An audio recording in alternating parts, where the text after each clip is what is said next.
I'm sorry, I was rocking out. Good afternoon, Ray. Good to see you, Justice. I love Yeah, that shirt, by the way. thank you. This Yeah. is one of my favorite shirts. This is one of Kimberly's favorite shirts. Wow. Um, and no hat today. I needed to prove to people that I do have hair. Yes. I am Well, not hiding a balding head. Which I get like accused of. me. Well, yeah. Everyone's like, "Oh, you're hiding your balding." No, I have hair. I'm just super lazy. That's it. I At one time, I can prove. I'm going to prove it. I'll be right back. okay. Uh oh. Is this a picture of Ray with hair? At one Do we time, think? I had hair. Um, this this is from my wedding. Oh, there you Okay, go. I had hair on the top of my head. I had a beard because Suzanne liked the beard. I really couldn't grow one then either. But so I really did have hair. I don't know what the hell happened to it all. I don't know where it all went. I don't see clumps of it on my pillow, but Right. yeah, I really did One at one strand time at a have a time. full head of hair. And that was a lovely picture of you two. You Well, guys thank you. That made a that was very our nice couple. That was great. Yeah, that was from the wedding. It's kind of the picture's kind of faded. I gotta. Yeah, well, Yeah. we all get faded eventually. Yeah. Yes. Yes. Yes. So Unfortunately. we are talking hybrids today. Yeah, Yes. but first, I think we have some breaking news from yesterday to talk about, Yeah. which is Ford Yeah. partnering with Tesla. Yeah. So next year, you'll be able to charge your Ford at any Tesla station and pay through the Ford app with an Yeah. adapter. Yeah. But more importantly, Yes. in 2025, Yes. Ford is moving to the North American standard charging, aka the Tesla charger. Yes. So does that indicate to you? And I'm going to say this because this is what it indicates to me, is that ultimately we will eventually end up with one charger, and it will end up being the Tesla charger. And we will find that in all electric vehicles at some point in the future, because between the Tesla charger and what's the other one, CCA? Yeah, CCS. see, whatever the hell. Yeah. That's like VHS and beta. And I believe Tesla is VHS. I think in this case, it is closer to direct current versus alternating current, um, because I think Europe is going to stay on CCS, and Yeah. then the United States is going to be on the North America charging, uh, so standard. So I think we're going to see both, but I think as always, America is going to be doing our own thing over here. Okay, so it won't be the metric system. Nope, nope. Yeah, we're not going to be on the we're going to do our own thing.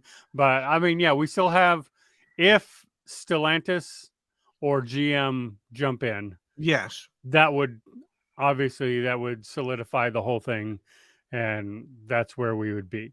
I do think I kind of saw this coming. Like Jim Farley and Elon Musk have talked a lot, and I believe I've said on the show and gotten some flack for it Yeah. that Ford is right behind Tesla in there, and Elon's always saying, "Watch out for these guys. Watch out for Yes. like they're the ones who are up and coming." Uh, so I think this is a good move by Ford to. I mean, they instantly are going to, in 2025, so maybe not instantly, but Yes. they're quickly going to grow their charging network to amazing levels very fast. So I think that's brilliant of them. And you can always get I have the adapter for uh, both of the actually Yes. adapters for the other charging networks in my Tesla already. So I can go to any network. Ford will be able to go to any network. I mean, it's really a great idea. And I think more importantly, from what I've learned from you, is that is that 99% of the chargers on the Tesla supercharger network actually work Yep. and can charge a vehicle, as opposed to these others out there that, if you're lucky, if you're at 60 or 70% of the chargers that Yeah. actually work. You So really are lucky at 60% on like Electrify America and stuff. 60% is good for them, and that's not good for the customers. exactly. Um, So I think that shows me that Ford is making a commitment to try and make it easier and better for the Ford EV buyers. yeah. Now, how much they have to pay Tesla as a royalty for some of this stuff that would be interesting to know. And maybe that's financial information that will come out in the Ford uh, annual reports. Yeah, I mean, we'll see. I know that's been a holdback for some of them, but when you're talking charging network, and that's the forefront of so many people's mind is, people who don't own EVs. The whole thing is always about, the charging network, and it takes this long, and blah blah blah blah. Um, so with that on the forefront of everybody's mind, you got to have that hook in there and to say, hey, look, we're tapped into the largest charging network in the world. The reliability is amazing, blah, blah, blah. Like that's. Do you think that Ford will ask their Model E dealers to actually install Tesla superchargers as opposed to the other chargers that they were thinking that they would have them install? I don't know. I mean, at this point, I would almost think, yeah, you would have to, right? Because Why wouldn't you? if that's going to be the plug that you go with in 2 years from now, Yeah, I mean, of course. yeah. Well, it just seems to me that would be that would that would be a natural progression, and my guess is that most Model E dealers have yet to install the chargers. They're probably planning on it, but they Yeah, probably haven't done it yet. which is Um, good because if they're changing the plug, um, having them install the wrong charger now yeah. would really probably piss them off quite a bit. Well, there's lots of things manufacturers do to piss off their dealer body, but so this would just be a minor annoyance as far as the manufacturers would be concerned. Yeah, But it would seem to me that it would make sense that the Model E dealers would then install the Tesla superchargers, which would broaden the Tesla supercharger network even more. yeah, So the whole thing and could that joint venture. I don't know if it's a joint venture, but that working together could be something that helps propel a faster adoption to EVs. yeah. Yeah, I agree. I think that it's brilliant to Ford. They have a plan to get profitable very quickly. I'm not sure if I believe it or not. Yeah, So, Farley and Musk seem to have the same sort of personality where they like to make announcements that may not hit the time frames that they're expecting. yes, In Elon's case, I have not seen him not deliver or yet.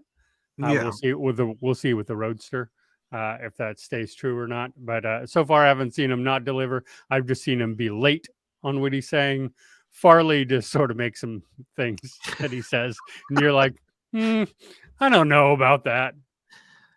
Well, it's like Ford plans for the EV division to be profitable by 2026. Yeah, I planned to be 5'7" at one time. That never happened. I mean, we all have goals and aspirations. We don't hit them all. yeah, So that could be a goal and an aspiration for Ford to have their EV division be profitable by 2026. And it's nice to say. Whether or not that's reality is a completely other story. So yeah. Well, yeah. We'll see. We'll see when they I'll believe it when I see it, kind of thing. But Yeah, 2026, I mean, maybe this was part of their idea of it. Um, getting people excited for the charging network and do larger volumes, or maybe I don't know. I don't know. We'll see. We'll see. yeah.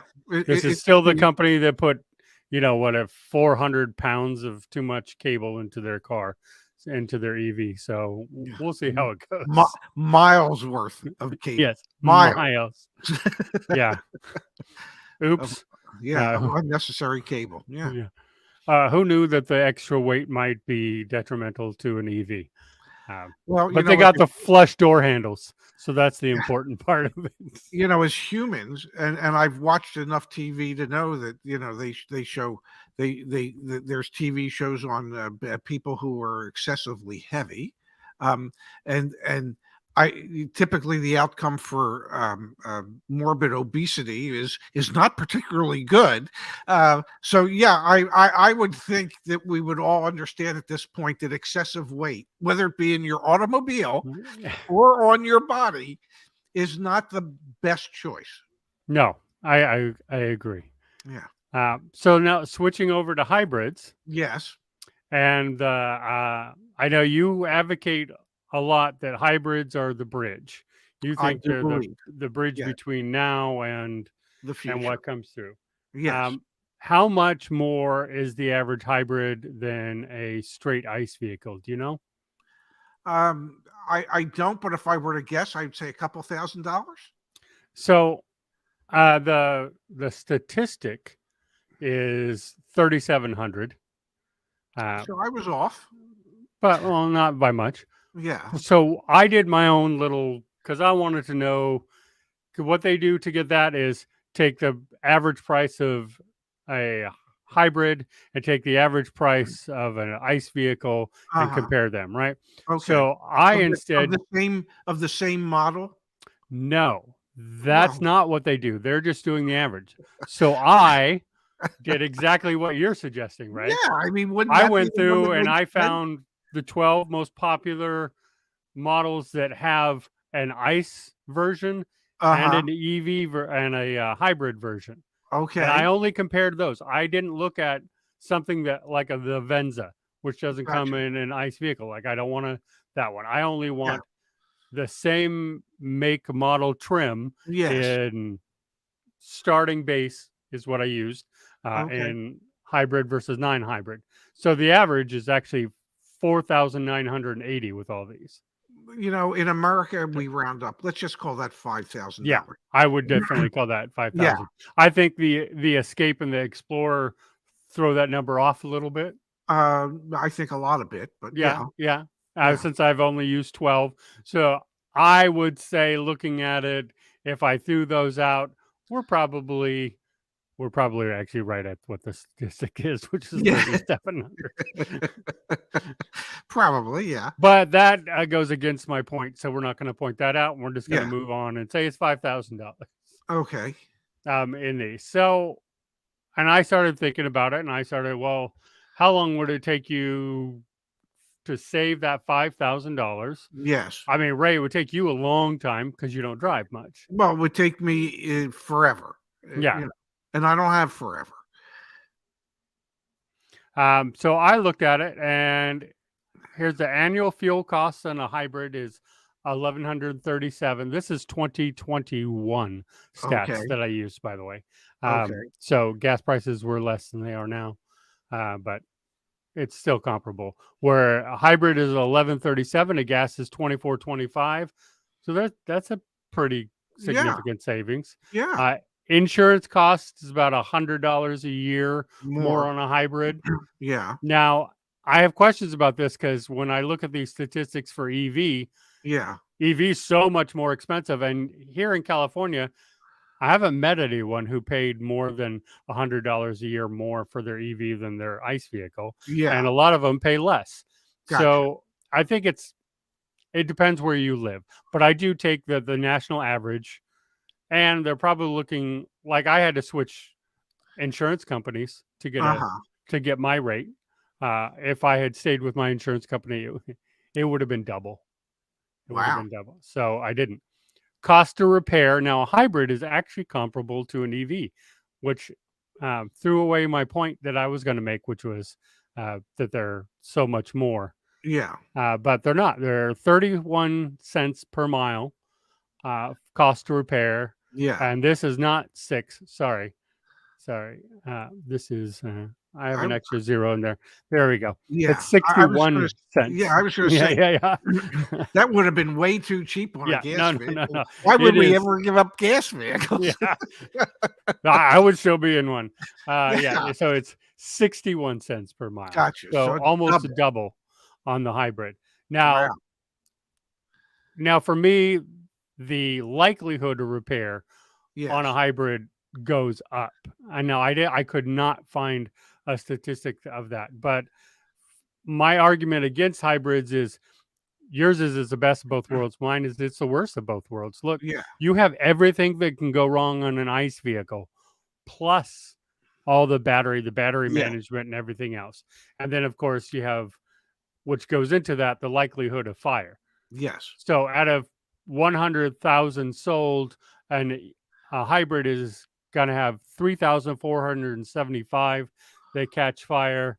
An ICE vehicle is going to be less than half of that, and 1,530. And an EV, just for clarity, is going to be 25. Okay, so in other words, there's about a 3.475% chance of a hybrid having a fire compared to a 1.53% chance for a gas vehicle and a 0.25% chance for an EV. Correct. Okay. Correct. So there's still small percentages. Yeah, there's still small percentages. We're not saying like if you buy a hybrid, it's gonna catch fire. No, it's still a small percentage that it's going to catch fire. Yeah, but there's higher a than everything else. 96% chance that it won't catch fire. Yeah, exactly. Yeah. And I will concede to this. I haven't been able to keep up with the comments, but I'm sure someone's going to say it. So I will concede to this. If your EV does catch fire, good luck putting that out. Yeah. All right. I will say that the hybrid and gas are much easier to put out the fire if it does. So the EV probably not going to catch fire. If it does, that's either going to be a lot of water or they got to start putting chemicals on that. Yes. Because that is super hard. And it will be put out, and then a few minutes later, it'll be on fire again. So there's a lot of things with the EVs as far as that goes. So Igor says, he too pays less on his wife's insurance. I don't know anyone with a Model 3 whose insurance has gone up. Wow. So I look at statistics and I go, I don't know where. I believe they're national averages, but I think what they're doing is they're saying, like, I had Progressive before. Yes. And if I had stayed with Progressive, my insurance would have almost doubled. Yeah. But instead I went to Tesla and I do pay more. I pay $20 a year more. So by moving over, but that's almost nothing. With inflation. Yeah, that is that is less. Yeah. So it's interesting. I believe the statistics they put out there, but like anything, you have to kind of look at how they found those. So my big thing with hybrids is the probability of things going wrong is so much more than even an ICE vehicle. And that's always been my pushback on them is when you start introducing a battery, and I think this is where the fire risk comes in on it, because you're introducing all the battery and the battery technology and the battery management and all that thermal heat onto an ICE engine, right? That has gasoline running through it. Yeah. So, and you still, you got to do your oil change, though it's less often. You got to do all your normal ICE maintenance on top of that. So, I have a question. Does a large fire blanket work? How big? That has to be like a car cover sized fire blanket. I don't know. Does anyone make a fire blanket that big? So from what I hear, you don't really think that the hybrid's the bridge. So, as someone who owned the last two cars that were hybrids, Yeah.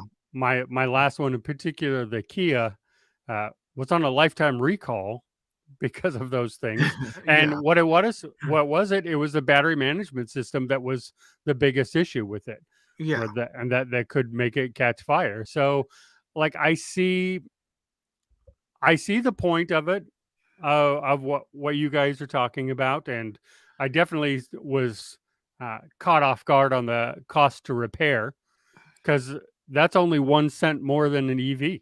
Yeah. So I was caught off guard on that statistic and went, okay, well that's contrary to what I would have thought. I thought it would be closer to the ICE vehicle, so that swayed me a little bit. But I just there's so much that can go wrong. Obviously everyone knows I'm an EV guy, and part of that is just a lack of maintenance that I have to do on Hmm. my vehicle. Like that Yeah. is honestly my number one, is the lack of maintenance that I have to do on the vehicle. It's just they're reliable, they're not going to break down. I don't have to do all that maintenance, and I like that. Whereas a hybrid is the exact opposite of that for Yes. me. If you can't afford an EV, or you're in an area where an EV doesn't make sense, Phil up there in Michigan. Um, I don't think a lot of EVs make sense up there, or at least not without a heat pump and a garage. Um, so in those cases, yeah, probably a hybrid wouldn't be a bad idea I, until EVs catch up. I just think the hybrid allows people to get used to the concept of going to a battery electric vehicle. It gives them the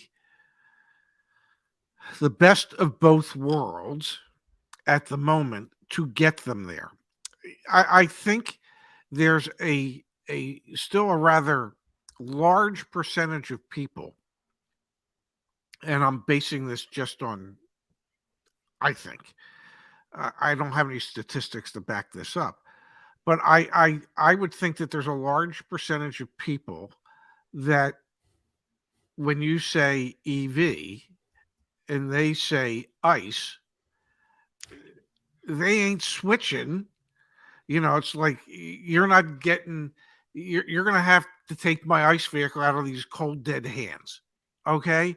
And so I think a hybrid is a way to give them an option to get used to the possibility of at some point in their future saying, "Yeah, I guess I could live with an EV."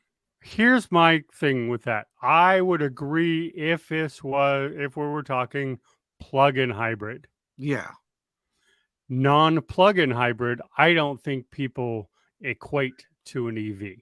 I think okay. in the general public's mind, and I'm not talking people like our members are educated in this Yeah, no, field, no, I get it. so I think in the general public's mind, they're just thinking, oh, this is a technology for better MPG.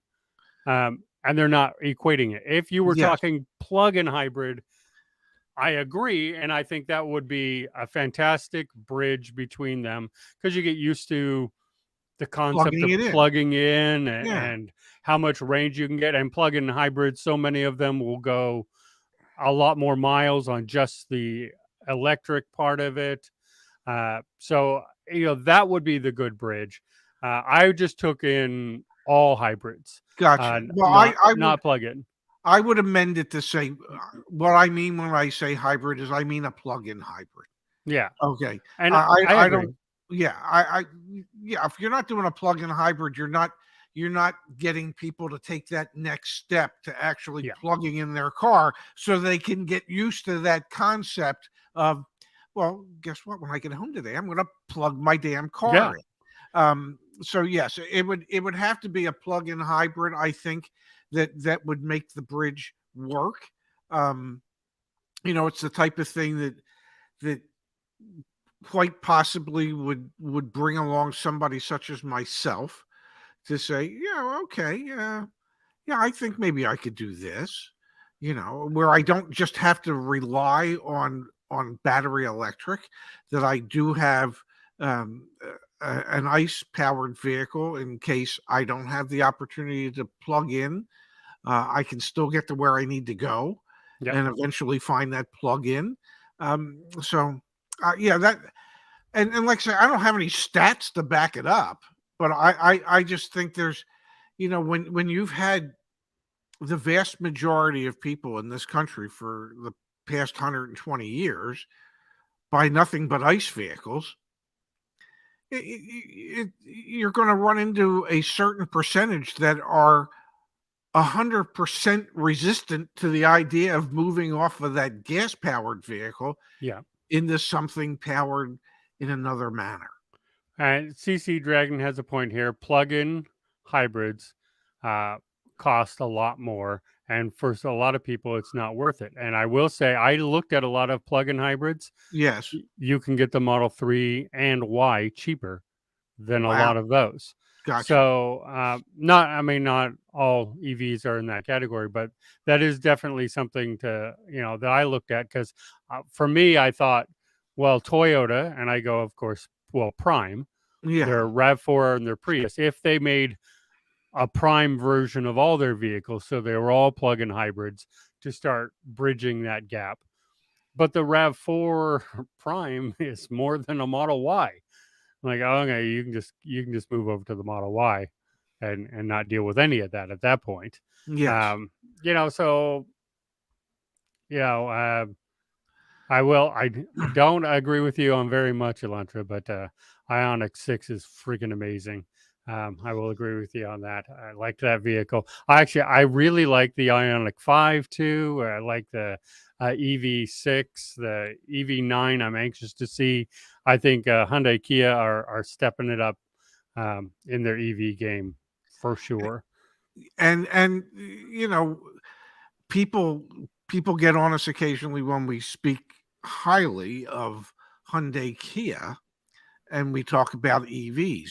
And since that's a whole different animal than an ICE Hmm. vehicle, and the issues that they've had with their ICE vehicles, have a lot of them have been engine related Yeah. with the The Theta the engines. burning oil, the recalls, the fire, those are all the ICE component versions. Yes.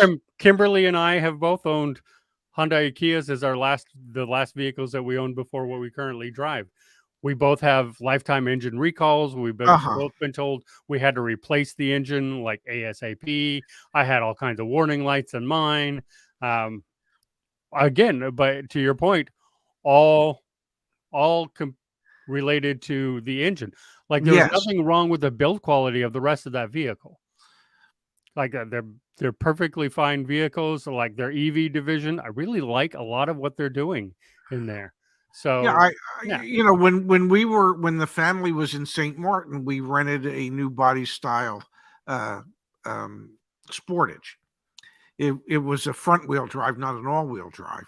Um, and the interior quality of the vehicle seemed fine, and the comfort of the vehicle seemed fine. As a front wheel drive vehicle with some of the hills that you yeah, actually have in a small Caribbean island like St. Martin, it really struggled with 5 people in it to get up those yeah, hills. And I joke with Zach, that three-legged dogs could get up those hills faster. But if you have an electric vehicle, the torque is completely different. Everything about yeah. it's different. But if you still have that interior build quality. And let's face it, one of the big issues with Tesla is their build quality. If a manufacturer like Hyundai Kia has much better build quality along with the electric vehicle capabilities, that they make an attractive Hmm. quality EV. It's just that simple. And And their y- batteries aren't bad. Their charging curve is good. Good speeds. Like I really don't. when you talk about Hyundai Kia, if you start talking EV, and I have, a lot of my complaints dry up. Like I think Yeah. they're good vehicles. So like, a lot of people, Daryl here couldn't wait for the EV9, but I know there's a lot of people uh, chomping at the bit to see that in person, Hmm. myself included. So there's a car maker I think that is going to be competition for Tesla, real competition. I think so. Absolutely, yeah. Yeah. And I think their commitment to EVs is probably stronger than most of the other manufacturers. I Um, agree. Yeah, yeah, and we've seen it for a number of years now. Where they decided to really pretty much get into the battery electric vehicle market, um, much more strongly than GM did initially or Ford did initially. yeah. So yeah, I think they could be a major player in EVs going forward. The Polestar is also a great one right now. Mhm. Yeah, there's a lot of actually really great EVs out there. I agree. The Polestar, I think VW needs to stop distancing themselves from the name, but we'll see how that goes. You mean Volvo? Yeah, sorry. Uh, Yeah. like, don't distance yourself. Just say it's a Volvo. But Well, Polestar is a great EV. I'm looking forward to the Polestar 3. 2 out there. There's a lot of great ones coming out. But to the point of the Hyundai Kia, I agree. They saw the future before a lot of people, certainly before a lot of other U.S. automakers, and mhm. said, here's what we're going to do, and we're not going to be Subaru and Toyota and put out a compliance EV that's kind of crap. Yeah. As they are, they're crap vehicles. I drove the BZ4X. Um, that is probably the last Toyota I would buy out of their lineup. Hmm. Uh, it was there was just so much wrong with it. But Hyundai Kia went out there and said, "No, we're going to move into a higher space than we've been before, except for Genesis. Yeah. But we're going to move into higher space. We're going to make better quality vehicles, and when we make EVs, and here they are, and they're on the forefront of this. And I think that's where a lot of automakers, I look at them when I look at Ford and Stellantis and GM and go, look, you can rewrite your reputation. You Mhm. can rewrite what you're doing. So I don't count any of these automakers out Well, because and of Hyundai Kia. Because yeah, of Hyundai Kia. I don't think you should count any of them out. Yeah. Can I tell you what I saw last night? Remember last week when I was driving home from dinner, I saw a Lucid Air that was just gorgeous. Last night, I saw my first ever Hummer, Oh, and that it's a monster, isn't it? that is a big ass vehicle. Yes. I mean, my goodness gracious. Um, it the guy has a house on the bay. Okay, so you're not building a nice house on the bay in Ventnor, New Jersey, for a couple $100,000. It's an expensive house, and so of course he had to have his expensive Hummer parked there, and the damn Hummer was almost as big as this damn house. Yep. Uh, I mean, good looking, but my goodness gracious, I don't know that the streets are wide enough in Ventnor, New Jersey, especially in the summer season when everybody is here. Uh, like this is Memorial Day weekend, and you know what I tell people in Philadelphia who are on their way down here for Memorial Day weekend? Don't Hey, come. if you see a parking spot somewhere in South Philly, take it, okay? Because there's none down here. I can tell you that there's none here. And when you look at something like a Hummer, it's like you say to yourself, how's he going to drive through the streets without hitting anything? Yeah. Yeah. So Ray, I sat in a Hummer, and the best way I could phrase this, and don't take offense to it, I know you won't because you don't take offense to anything. But when I sat in it, I felt like I was your size. I was just like, whoa. so I would feel like the vehicle completely ate me up. Yeah. If you've seen the movie Elf, you Yeah. would be one of the elves inside. Wow. I mean, that thing is just huge. And it is like, I always say it's, what we're saying, it's just too heavy. It's 9,000 pounds at least. Yes. Yeah, it's a well over 9,000 pounds. But I have said this from the beginning, and I'll say it again here. It is the equivalent to EVs that the Hummer was to the ICE vehicles. Gotcha. Yeah. It is the original Hummer. I'm not talking about the military ones, which I have stories about, and those Yes. things were amazing. But the ones for consumer were equally as inefficient, Yes. heavy, big, Yes. stupid vehicles. Yes. And their EV just embraced that and went forward with it.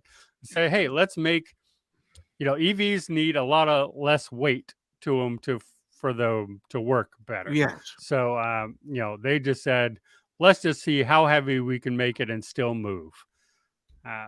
Yeah, it is the Well, gas guzzlers for EVs. Yeah, that's kind of That's what funny. it is. Yeah, and I'm a little guy as far as height wise. I'm only 5'6".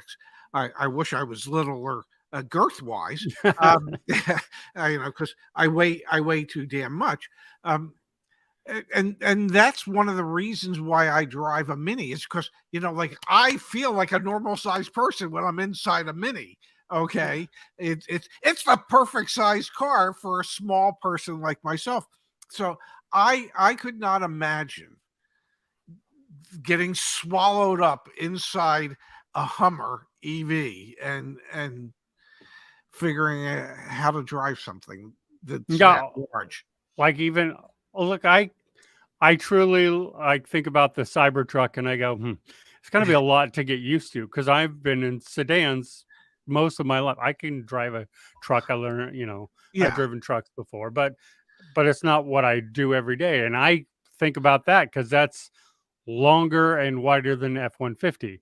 And I go, okay, I'm going to have to figure out how to get the Hummer. I'm just like, there's no way I would be just hitting everything on both sides of me. And it's not like I never appraised the old gas Hummers because I did, and I felt swallowed up when I was in one of those. There should not be a house between the driver and somebody in the passenger seat. Yeah, but there was so much room between the two; it felt like there was a house there. So it's really kind of crazy when you see something that big. It's like, what are we doing here, folks?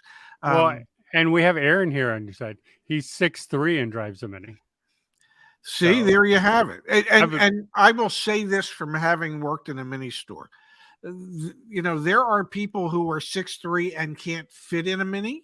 Yeah. And there are people who are 6'9" that can fit in a Mini. It depends on, are you more torso or more legs? So yeah, I have seen people that they were 6 something, not that, but they couldn't get in it. They couldn't. I tried to get into one of the first Minis that I saw was in the early 2000s. Like 2000. No, it would have to actually be 2000. This is before 9/11. Yeah. And I couldn't get into it. My aunt had one. She loved it. And she's like 5'3". Yeah. So she's very small and she loved it. But what she loved about it was her husband and I were the same size, 6'1", and he couldn't get into it either. She's like, he can never drive my car. Randy Johnson, the pitcher, who's what was he, 6'10" or 6'11"? I mean, he used to drive a Mini. He could fit in one. I've seen some of the newer Minis too that are much bigger. I'm like, okay, I could clearly get into some of it. I'm like, okay, that's just a normal car. Yes. I have driven an Escalade and I've not had a problem with it. I drove one for about 3 months when I was down in LA. I never had a problem with it. But I'm also one of the few people who have no problem driving in LA. Well, there might only be a handful of you people out there. Yeah, I don't. Once you get used to that, it's uh, offensive, not defensive driving, Yes. and you know that you're going to be turning left on a red every single time. You just get used to it, and that's where you just go. Yeah. Yeah. You don't wait. Yeah, If you're waiting forever. yeah. Yeah. Absolutely. So, Ray, look at it's almost creeping up on your lunchtime, It is indeed. and Yeah. and as Zach mentioned on the other show, we are hiring for car coaches. So Yes. I have a second interview to do with one to a potential car coach coming up. So I got to get Okay. ready for that. Well, we should let you do that. I want you to have a great weekend, um, and I know that we're off on Monday, so Uh, enjoy your Monday off. I'm always off on Monday. I will You enjoy are. this one Yeah. particularly, though. Yes. And Tuesday, we Yes. have a very special guest. We do. We do. So Almost a Tesla insider. uh, I would remove the almost from that and say we have a Tesla insider Okay. who Cool. who was invited to the cyber rodeo, unlike some of us, Yeah. who did attend, who is a Tesla investor, who is not Elon Musk. For those of you out there, it's not Yeah. Elon. We don't have that much power yet, but we're going to be talking some Tesla and some inside, and I know he knows a lot more than I do. So very, very much looking forward to Tuesday. So everyone tune in for that. Yes, please. Everybody have a great weekend. And we will see you back here on Tuesday.